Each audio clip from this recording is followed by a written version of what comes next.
నమస్తే, welcome to ఆధ్యా TV. నేను బాలు. మనతో పాటుగా ఉన్నారు సీనియర్ జర్నలిస్ట్ ఇమ్మంది రామారావు గారు. వారితో పాటు మాట్లాడదాం. సార్ నమస్తే. నమస్తే బాబు. సార్, అనూహ్య పరిణామాల మధ్య ఇవాళ పొద్దున 11 గంటలకి ఢిల్లీ సిబిఐ ఆఫీసులో కవితని ఇంట్రాగేషన్ కోసం పిలిచారు. భారీ బందోబస్తు మధ్య కవిత లోపలికి వెళ్ళింది. కవితతో పాటుగా ఆమె భర్త ఉన్నారు, అట్లాగే శ్రీనివాస్ గౌడ్ ఎంతమంది ఉన్నప్పటికీ కూడాను లోపల దాకా, అక్కడ గేట్ దాకా, బ్యారికేడ్స్ ఉన్న దాకా కూడా వాహనాలకు అనుమతించి ఆ లోపలికి మాత్రం కవితను మాత్రమే తీసుకువెళ్ళి ఇంట్రాగేషన్ స్టార్ట్ చేశారు. మరో పక్కన తెలంగాణ రాష్ట్రం అట్టుడికిపోతుంది. కవితను గనక ఒకవేళ అరెస్ట్ చేస్తే రాష్ట్రాన్ని రావణ కాష్టం చేస్తామంటూ, అదేవిధంగా కేసీఆర్ కూడా ఢిల్లీకి బయలుదేరి వెళ్ళారు. సో ఓవరాల్గా కవిత విషయంలో ఏం జరగబోతుందంటారు? అంటే మీరు చెప్పినట్టుగా ఆ రాష్ట్రాన్ని ఒకవేళ కవితను కానీ అరెస్ట్ చేసినట్టయితే రాష్ట్రం అట్టుడిగిపోతుంది. ఆ ప్రజా తాలూకు ఆ వెలువని మీరే తట్టుకోలేరు. అటుపైన మా తాలూకు బాధ్యత ఏమి లేదనే పద్ధతుల్లో చాలా సర్కాస్టిక్గా, చాలా సున్నితంగా హెచ్చరించాడు అన్నమాట కేసీఆర్. అలాగే హెచ్చరించడం అన్నది నిజంగా కొంచెం వాళ్ళు ఆలోచనలో పడతారు. ఎందుకంటే మిమ్మల్ని లేపేస్తానని చెప్పినట్టయితే అట్లా లేపేస్తాను కూడా లేపడు, కానీ ఆలోచించుకోండి అనేవాడు కొంచెం ఆలోచించుకునే పరిస్థితిని కల్పిస్తాడు. అయితే ఇక్కడ మరి కేసీఆర్ కూడా ఢిల్లీ వెళ్ళడం వెనుక మనం ఆలోచించవలసింది ఏంటంటే ఆవిడని అరెస్ట్ చేయడంలో కొంత మార్పు ఉంటుందని నేను అనుకుంటున్నాను. కొంత టైం తీసుకొని అరెస్ట్ చేస్తారా, లేకపోతే అరెస్ట్ చేయడం మానేసి మరి ఇంకేదైనా వ్యూహరచన చేస్తారా అన్నది మనకి కాసేపట్లో తెలుస్తుందండి. బట్ కేసీఆర్ ఢిల్లీ ప్రయాణం మాత్రం డెఫినెట్గా ఒక మార్పుని సూచిస్తుంది. ఆవిడ అరెస్ట్ చేసేలా ఉంటే కేసీఆర్ ఢిల్లీ వెళ్ళడు, చాలు ఇక్కడే ఉంటాడు. ఇక్కడ నుండి మొత్తం ఎవరెవరిని పూర్తిగా పురికొల్పాలో, ఎవరెవరి చేత వార్నింగ్లు ఇప్పించాలో ఈ కార్యక్రమంలో ఉంటాడు.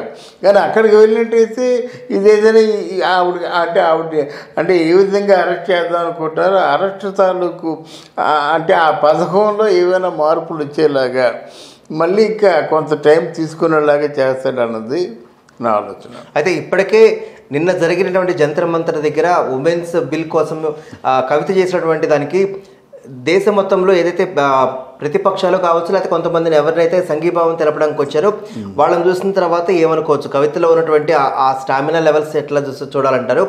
వాటితో పాటుగా నిన్న అదే జంతర్ మంతర్ కార్యక్రమం కోసం తెలంగాణ రాష్ట్రం నుంచి చార్టెడ్ ఫ్లైట్స్, రకరకాలటువంటి సాధనా మార్గాల ద్వారా 6,000 మంది ఇప్పటికే ఢిల్లీ చేరుకున్నారని ఒక వార్త వినిపిస్తుంది. ఈ నేపథ్యంలో అక్కడ చెదురుముదురు అల్లరి జరిగే అవకాశం ఏమైనా కనిపిస్తుంది అంటారా? ఢిల్లీలో అల్లరి ఇప్పుడు జరగవండి. మరి ఢిల్లీలో నాకు తెలిసి ఉద్యమాలు చేసిన వాళ్ళలో రైతు ఉద్యమాన్ని మించింది ఏమి లేదండి. ఒకసారి బీజేపీ మంచి స్వింగ్లో ఉంటుండే కూడా ఆ రైతుల తాలూకు ఉద్యమానికి దిగొచ్చారు. కానీ గొడవలు జరగవండి. గొడవలు జరిగితే వాళ్ళు ఊరుకోరు, వాళ్ళు వెంటనే తగిన యాక్షన్ తీసుకుంటారండి. సీరియస్గా కూడా యాక్షన్ తీసుకుంటారు. అక్కడి నుంచి యాక్షన్ తీసుకోకపోతే వీళ్ళ తాలూకు తేలిక భావం బయటపడుతుంది. కనుక అది ఢిల్లీలో వీళ్ళు కేవలం వీళ్ళ తాలూకు బల ప్రదర్శన కోసం తీసుకెళ్లారు. కానీ ఈ బల ప్రదర్శన ఆవిడకి ఏ విధంగా ఉపయోగపడుతుంది? అంటే బల ప్రదర్శన ఉపయోగపడేసరి కదా అక్కడ కేసీఆర్ ఏదైనా కొంచెం డీల్ వాళ్ళతో పెట్టుకున్నట్టయితే ఉంటుంది. వాళ్ళకి అండర్స్టాండింగ్, రాజకీయాల్లో మంచి అండర్స్టాండింగ్స్ ఉంటాయండి. నీ తాట చేస్తా నేనంటాడు, నీ చర్మం ఉలుస్తా నానంటాడు, ఇద్దరు కలిసి డిన్నర్ చేస్తారన్నమాట. అట్లాంటి డిన్నర్ చేసేటువంటి ప్రయత్నాలు ఏమైనా ఉంటే మాత్రం కవితని అరెస్ట్ చేసే దాంట్లో మార్పు వస్తుందండి. రెండవది, కవిత ఈ 33% అంటే మహిళలకేమో రిజర్వేషన్ కల్పించాలి. అది లాస్ట్ టైం చెప్పాను నేను. మీ నాన్నగారు చేశారా? మీ నాన్నగారి తాలూకు అంటే సోనియా గాంధీ హయాంలోనే అది కాలేకపోయింది. సోనియా గాంధీ హయాంలో కాలేకపోయింది. మీ నాన్నగారు ఏం చేశారు? మీ నాన్నగారు ఎందుకు ఒకరిద్దరితో సరిపెట్టుకున్నారు? నువ్వు మహిళవే కదా, నువ్వు ఆ ఇంటి పాప బిడ్డవే కదా. నాన్నగారు ఇది అన్యాయం. మహిళలకి కనీసం 10%, నాట్ 33%, 10% ఇవ్వమని అడగలేకపోయా నువ్వు.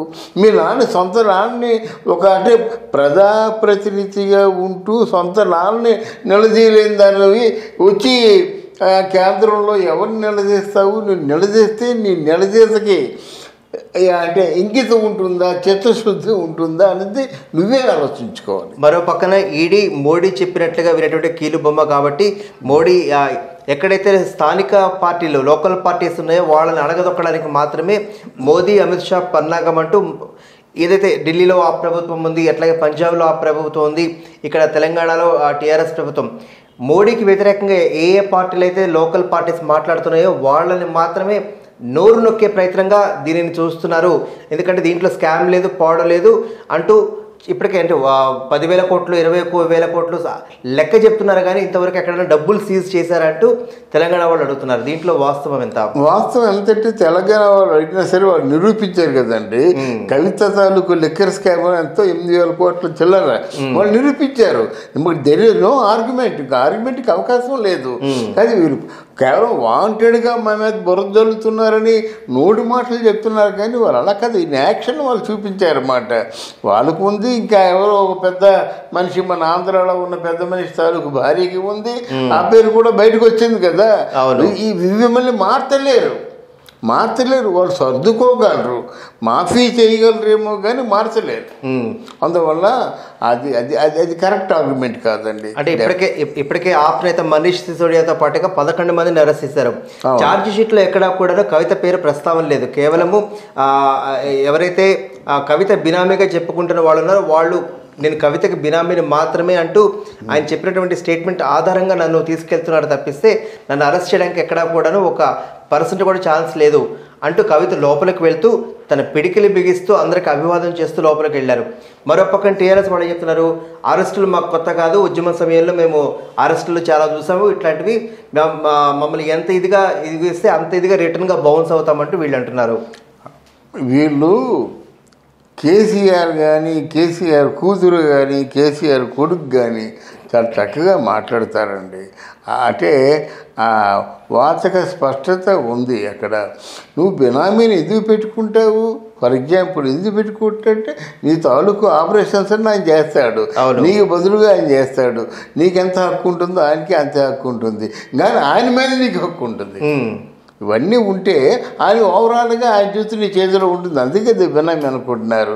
అయితే నా బినామీతో సంబంధం లేదు వాళ్ళు ఏదో అనుకుంటారంటే మొత్తం ఇక్కడ వ్యవహారాన్ని పూర్తిగా తెలియజేసి పారేస్తే ఎలాగవుద్ది?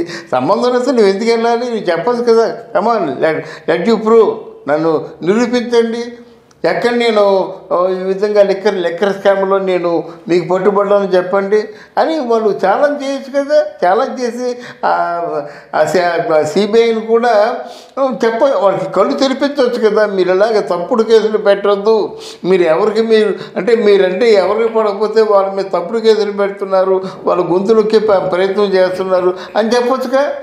అదేమి లేకుండాను తెలంగాణ తలవచ్చదు ఏంటండి? తెలంగాణకి ఈ లిక్కర్ కేసుకి సంబంధం ఏంటండి? అవును, అప్పుడేమంటుంది, తెలంగాణ తలవద్దని తెలంగాణ అందరూ తాగుతారనా నీ ఉద్దేశం? అంటే కవితను అరెస్ట్ చేస్తే తెలంగాణ ఆత్మగౌరవం దెబ్బతింటుందని చెప్పేస్తే వాళ్ళు పదే స్టేట్మెంట్. రైట్. దీంతో పాటుగా ఇంకొక అంశం తీసుకున్నట్లయితే కవిత ఏదైతే కాస్ట్లీ ఫోన్లో ఒక 10 నెంబర్లో 15 నెంబర్లో వాడి ధ్వంసం చేస్తుందని చెప్పేసి అంటున్నారు. అసలు అట్లాంటిది లేదు అన్నటువంటి కవిత దగ్గర నుంచి ఇవాళ ఈడీ స్పష్టంగా అదే విషయం పైన ప్రశ్నించినట్టుగా తెలుస్తోంది. అవునండి, దాన్ని ఎలా చూడాలంటారు? లేదు, కవిత మాత్రం ఫోన్లు ధ్వంసం చేయడం అన్నది అది చాలా పచ్చి నిజం అండి. అది ఇప్పుడు లేదంటే ఎలాగవుతుందండి? ఎప్పుడైతే వార్త వచ్చిందో ఆ వార్త రాగానే ఆవిడ స్పష్టత ఇవ్వాలి కదా. ఏదో ధ్వంసం చేసినట్టుగా 10 ఫోన్లు మీరు ఆ చిప్స్ను కూడా ధ్వంసం చేసినట్టుగా ఏదో వార్త వచ్చింది, ఇదంతా అబోధ కల్పన, నా మీద బుర్ర జల్లుతున్నారని చెప్పొచ్చు కదా. ఈరోజు చెప్తే ఎలాగవుతుంది? అందువలన దాన్ని నమ్మే స్థితిలో లేదండి. కేవలం ఇంతవరకు ఎందుకండి, నువ్వు కేసీఆర్ తాలూకు బిడ్డవు కాబట్టి ఇంత తర్జన భర్జనలు జరుగుతున్నాయండి. అదే సాదాసీదా వ్యక్తిమైనట్టయితే, ఒక పౌరురాలుగానడితే ఏ రోజో జైల్లో కూర్చొని జరిగి నీకు మొహం చూసే వాళ్ళు ఎవరు ఉండరు కదా. ఇప్పుడు కూడా తప్పదు, జైల్లోకి వెళ్ళవలసిన అవసరం ఉంటుంది. బట్ ఏ పరిస్థితుల్లో వెళ్తుంది అన్నది మనకు కాలం నిరూపించాలి. చివరిగా మీరన్నట్లుగా ఒకవేళ కవిత కనుక అరెస్ట్ అయితే తెలంగాణ ప్రజలు ఎట్లా ఉండబోతున్నారంటారు? అంటే తెలంగాణ ప్రజలకు ఆల్రెడీ పిలిపించేశారు కదా రావణ కష్టం చేసేస్తామని. అంటే అది మరి కొంచెం బిగుసుకుంటుందండి. ఎందుకంటే ఒకవేళ కేంద్రంలో ఉన్నటువంటి మోదీ కానీ అమిత్ షా కానీ పవర్లో లేకుండా ఉన్నట్టయితే నువ్వు బెదిరించవచ్చు. నీకంటే పెద్ద పవర్లో ఉన్నారు, నీలాంటి 28 రాష్ట్రాల వాళ్ళు పిటికెట్లో ఉన్నాయి, వాళ్ళు ఏం చేయాలంటే అది చేయగలరు కనుక నువ్వు వాళ్ళు ఏం చేయలేవు. కానీ వాళ్ళు చేసిన దానికి మాత్రం నువ్వు తలంచవలసిన అవసరం వస్తుంది. రైట్ థ్యాంక్ యూ అండి. Thank you very much.